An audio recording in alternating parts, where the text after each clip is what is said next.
மாந்தி இருந்தால் என்ன பண்ணோம் அப்படிங்கிறத பார்க்குறோம். இப்போ ஒரு குழந்தையோட ஜாதகத்தில் 9ஆம் பாவத்தில் மாந்தி இருக்குது அப்படின்னா முதல் பாதிப்பாக இருக்குன்னா அப்பாவுக்கு கண்டத்தை கொடுக்கும். அப்பாவுக்கு சில உயிர் சம்மந்தப்பட்ட பிரச்சனைகளை கூட கொடுக்கலாம், அல்லது அப்பாவுக்கு பொருளாதாரத்தில் வீழ்ச்சியை கொடுக்கலாம். சொல்லுவாங்க, நல்லா இருந்தேங்க, இந்த குழந்தை பிறந்ததுக்கப்புறம் என்னுடைய லைஃபே வந்து டோட்டலாக மாறி போச்சு, என்னுடைய வளர்ச்சி போச்சு, என்னுடைய பொருளாதாரம் எல்லாமே போச்சு, என்னோடய தொழில் அப்படியே சரிபடுத்திடுச்சு, அப்பா அப்படிங்கிறவர் ஒரு அட்ரஸ் இல்லாமல் இருக்காரு. இது எல்லாமே 9ஆம் இடத்துல மாந்தி இருந்தால் கண்டிப்பாக அப்பாவுக்கு பாதிப்பு கொடுத்தே தெரியும். சரிங்களா? ஃபஸ்ட்டு பொருளாதார இழப்பு யாருக்கு? அப்பாவுக்கு. அப்போ நம்ம பிறந்து நம்ம அப்பாவை வளர்த்துக்க மாட்டோம். சரி, நம்ம அப்பா ஆகிட்டோம். அப்போவும் இந்த 9ல் மாந்தி இருந்தால் நம்ம அப்பாவானாலும் நம்ம குழந்தைங்களோட அண்டர்ஸ்டாண்டிங் சரியா இருக்கு. அது ஆணுடைய ஜாதகம் வந்து கண்டிப்பாக 100% நம்ம எடுத்துக்கலாம். ஏன்னா இவர் அப்பாவாகிறது 9ஆம் இடம் தானே. அப்போ இவர் அப்பாவான உடனே என்னவாகும்? அந்த குழந்தைங்களுக்கு அந்த கர்மா தொடர்ந்து. இதுதான் அந்த கர்மா செடின்னு அப்படிங்கிறது. சரிங்களா? அப்போ அப்பா கிட்ட நம்பிக்கை இருக்காது. அப்பா என்னதான் நல்லது செஞ்சாலும் பையன் மேலே நம்பிக்கை இருக்காது, பையன் நல்லது செஞ்சாலும் அப்பாவுக்கு பையன் மேலே நம்பிக்கை இருக்காது, பையனுக்கு அப்பா மேலே நம்பிக்கை இருக்காது. ஒரு சொந்த வீட்லேயே ஒரு போராட்டம். இப்போ சொல்லுவாங்க இல்லையா, நம்ம வீடு ஆனால் நம்ம வீடுன்னு நினைக்க மாட்டேங்கிறான், ஏதோ யாருடைய வீட்லேயே இருக்கிற மாதிரி இவன் நினைக்கிறான் இல்லையா அப்படின்னு சொல்கிறாங்க இல்லையா.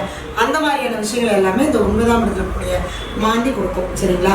சொந்த பந்தமே இருந்தாலும் சரி, இவர் வந்து வெளியூரில் போய் வீட்டை விட்டு வெளியூர் வெளிநாடு இந்த மாதிரி இடங்களில் போய் தனியாக கஷ்டப்பட்டு இருக்க மாதிரியான விஷயங்களை தான் இந்த மாந்தி பகவான் 9ஆம் இடத்துல கொடுக்குறாங்க. அதே மாதிரி பார்த்தீங்கன்னா இவங்க 9ஆம் இடத்துல மாந்தி இருந்தால் பொது சேவையில் ஈடுபடுவாங்க. ஆனால் அந்த பொது சேவையில் கெட்ட பேர் வரும். இவங்க நேர்மையாக தான் இருப்பாங்க, இவங்க கரெக்டாக தான் இருப்பாங்க, எல்லா விஷயமே இவங்க கரெக்டாக தான் செய்வாங்க. ஆனால் என்னவாயிடும்? இந்த கெட்ட பேர் அவமானம் அப்படிங்கிறது தானாக வந்துடும். அதுவும் கடவுள் சம்மந்தப்பட்ட 9ஆம் இடத்துல மாந்தி இருந்தால் இந்த கோயிலுக்கு போய் முன்னாடி நிற்கிறது, கோயிலுக்கு போய் ஒரு பதவி வாங்கிட்டு நான் அந்த இடத்துல நான் தர்மகர்த்தாவாக இருக்கேன், நல்ல ஒரு நிர்வாகத்தில் இருக்கிற இந்த மாதிரியான விஷயங்களுக்கு என்ன பண்ணக்கூடாதுங்க? போகவே கூடாது. போனால் அதனால் நமக்கு கெட்ட பேர் தான் வரும்.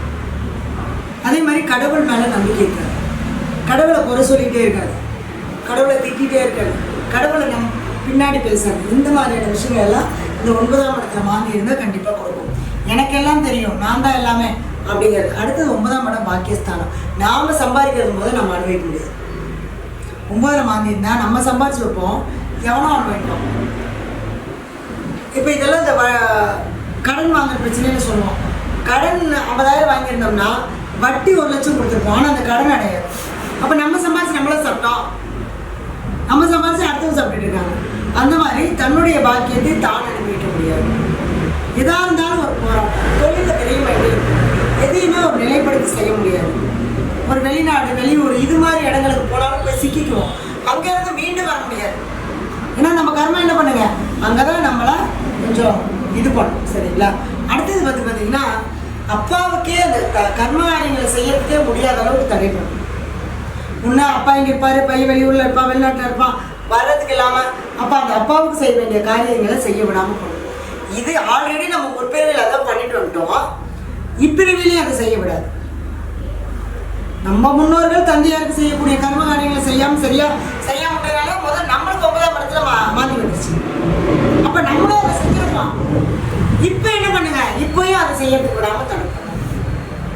எதுலையுமே ஒரு நிலையான ஒரு சந்தோஷத்தை கொடுக்காது, ஒரு நிம்மதியை கொடுக்காது, ஒரு பயம், ஒரு முன்னேற்றத்துக்கான விஷயங்கள் எதுவுமே செய்ய முடியாது.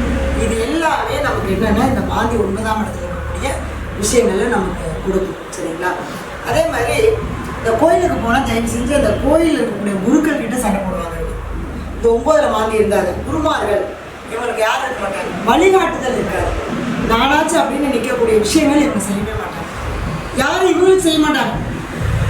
ஏன்னா 9ஆம் பாவம் தான் மாந்தி உட்காந்துச்சு, இப்போ பாக்கியஸ்தானம் கட்டு போச்சு, அது நல்லா இருந்தால் தானே எல்லாமே கிடைக்கும். அப்போ அப்படிங்கிறப்ப நமக்கு அது எல்லாமே பாதிக்கும். அடுத்து வந்து பார்த்தீங்க அப்படின்னா இந்த 9ஆம் பாவத்தில் மாந்தி இருந்தால் உங்கள் தந்தையாருக்கு செய்ய வேண்டிய கர்ம காரியங்களை கரெக்டாக செய்யுங்க. அவர் இறப்புக்கு பின்னாடி அவருக்கு வருஷம் திதி கொடுக்கறது, வருஷத்தில் இத்தனை நாள் திதி கொடுக்கறதுன்னு இருக்குது, அதையெல்லாம் முறையாக ஃபாலோ பண்ணுங்க. அப்போ தான் அந்த மாந்தி சாபம் அப்படிங்கிறது நமக்கு கொஞ்சம் கொஞ்சமாக குறையும். நீங்கள் ஒரு நாள் போய் செஞ்சுட்டு வந்த உடனே குறையுமானா கிடையாது, கொஞ்சம் கொஞ்சமாக தான் குறையும். அடுத்தடுத்து ஒரு மாற்றம் வரும், அதுக்கான வழியை காட்டி கொடுத்துரும். இப்போ இவங்க என்ன பண்ணணும்னா, அப்பா இருந்தால் அப்பாவை கூட்டிகிட்டு போய் மயானத்தில் ஒரு மாலை ஒரு துணி வாங்கி போட்டு தேங்காய் பழம் உடச்சி வச்சு ஒரு படையல் மாதிரி போட்டு பொரியலில் பொரி, கடலை, அவல், கல்கண்டு, நாட்டு சக்கரை, பேரிச்சம்பழம் இதெல்லாம் வச்சு ஒரு கற்பூரத்தை வச்சு சாமி கும்பிட்டுட்டு அந்த அங்கே இருக்கக்கூடிய வெட்டியாண்டிட்டு ஒரு 100-200 கையில் கொடுத்துட்டு இதை அப்படியே அவங்க எடுத்து சொல்லிட்டு நீங்கள் வந்துடணும். நீங்கள் போகும்போது வெறுங்காலில் தான் போகும். அப்போ வெறுங்காலில் போயினா என்னென்னா நம்மளுடைய செருப்பு போட்டு அந்த இடத்துக்கு போகக்கூடாது. அப்போ தான் நம்மளுடைய கர்மா இறங்கும். அப்போ ஆத்மார்த்தமாக இதை போய் செய்யும். அப்போ செய்யும்போது கண்டிப்பாக இந்த 9ஆம் பாவத்தில் இருக்கக்கூடிய இந்த மாந்தி பகவான் உங்களுக்கு ஒரு நல்ல வழிகாட்டுதல் கொடுப்பாரு. அதுக்கு மேற்கொண்டு நம்ம ஜாதகத்தில் கரெக்டாக பர்டிகுலராக மாந்தி நிற்கக்கூடிய நட்சத்திரம் என்ன, அதனுடைய கிரகம் என்ன அப்படிங்கிறது எல்லாம் இன்னும் நம்ம சில டீட்டெயில்ஸாக பார்த்து தெரிஞ்சுக்கணும் அப்படின்னா ஜாதகம் பார்க்க விருப்பம் உள்ளவங்க என்னுடைய நம்பருக்கு கால் பண்ணுங்கள். நம்ம ஈரோடு, திருச்செங்கோடு, சென்னையில் அலுவலகம் இருக்குது. நேரில் வந்தாலும் பார்க்கலாம். ஆனால் அப்பாயின்மெண்ட் வாங்கிட்டு வாங்க. எந்த பரிகாரம் செஞ்சாலும் நம்பிக்கையோடு செய்யுங்க. நல்லது நடக்கும். நன்றி. வாழ்க வளமுடன்.